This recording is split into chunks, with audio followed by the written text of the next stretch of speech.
एक दिन राजकुमार सिद्धार्थ अपने चचेरे भाई देवदत्त के साथ बाग में घूमने के लिए गए। जहां सिद्धार्थ कोमल हृदय का बालक था, वहीं देवदत्त झगड़ालू व कठोर स्वभाव का था। सिद्धार्थ की सभी प्रशंसा करते थे, देवदत्त की प्रशंसा कोई नहीं करता था। इसलिए देवदत्त मन ही मन सिद्धार्थ से जलता था। जहां वे दोनों घूम रहे थे, उनसे थोड़ी ही दूरी पर एक हंस उड़ रहा था। उस हंस को देखकर सिद्धार्थ बहुत प्रसन्न हो रहा था। तभी देवदत्त ने कमान पर तीर चढ़ाया और हंस की ओर छोड़ दिया। तीर सीधा जाकर हंस को लगा। वह घायल हो गया और छटपटाकर नीचे गिर पड़ा। सिद्धार्थ ने दौड़कर उस घायल हंस को उठाया। उसने हंस के घायल शरीर से बह रहे लहू को साफ किया और उसे पानी पिलाया। तभी देवदत्त वहां आ पहुंचा। उसने क्रोध से सिद्धार्थ की ओर देखा और बोला, इस हंस को चुपचाप मुझे दे दो। सिद्धार्थ, इसे मैंने तीर मारकर नीचे गिराया है। नहीं, सिद्धार्थ ने हंस की पीठ सहलाते हुए उत्तर दिया, मैं इस हंस को तुम्हें नहीं दे सकता। तुम निर्दयी हो, तुमने इस निर्दोष हंस पर तीर चलाया है। यदि मैं इसे न बचाता तो इस बेचारे की जान चली जाती। देखो सिद्धार्थ, देवदत्त उसे घुरकर बोला, यह हंस मेरा है। इसे मैंने तीर मारकर नीचे गिराया है। इसे चुपचाप मुझे दे दो। यदि नहीं दोगे तो मैं राज दरबार में जाकर तुम्हारी शिकायत करूंगा। सिद्धार्थ ने उसे हंस देने से साफ साफ मना कर दिया। देवदत्त राजा शुद्धोदन के दरबार में जा पहुंचा और सिद्धार्थ की शिकायत की। शुद्धोदन ने उसकी शिकायत को ध्यानपूर्वक सुना, फिर सिद्धार्थ को बुलावा भेजा।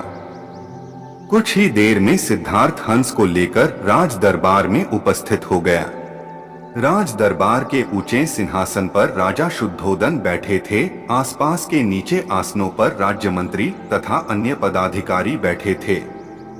कई सैनिक हथियार लिए द्वार के निकट खड़े थे।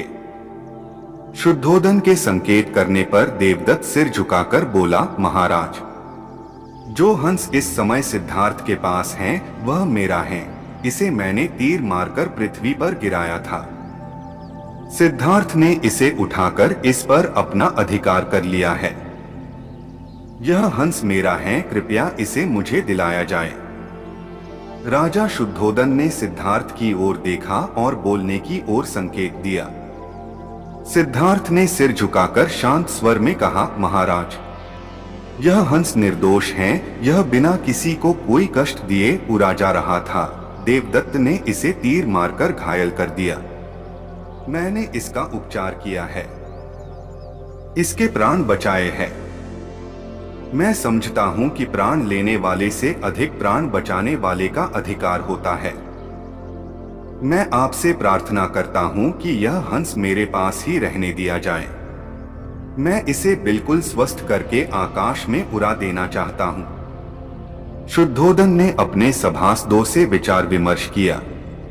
वे सभी एक ही स्वर में बोले, महाराज, राजकुमार सिद्धार्थ का कहना बिल्कुल ठीक है। जीवन लेने वाले से बचाने वाले का अधिक अधिकार होता है। आठ हंस राजकुमार सिद्धार्थ के पास ही रहने देना चाहिए। राजा शुद्धोदन ने सभासदों की बात मान ली। उन्होंने सिद्धार्थ से कहा, इस हंस पर तुम्हारा अधिकार है, तुम इसे ले जा सकते हो। सिद्धार्थ हसन को लेकर प्रसन्नतापूर्व अपने भवन की ओर चला गया। उसने प्रेम पूर्वक उस हंस का उपचार किया। जब वो बिल्कुल ठीक हो गया तो उसने उसे उसके घोंसले की ओर उड़ा दिया। देवदत्त सिद्धार्थ से पहले ही ईर्ष्या करता था। इस घटना के बाद तो उसकी ईर्ष्या और भी भड़क उठी।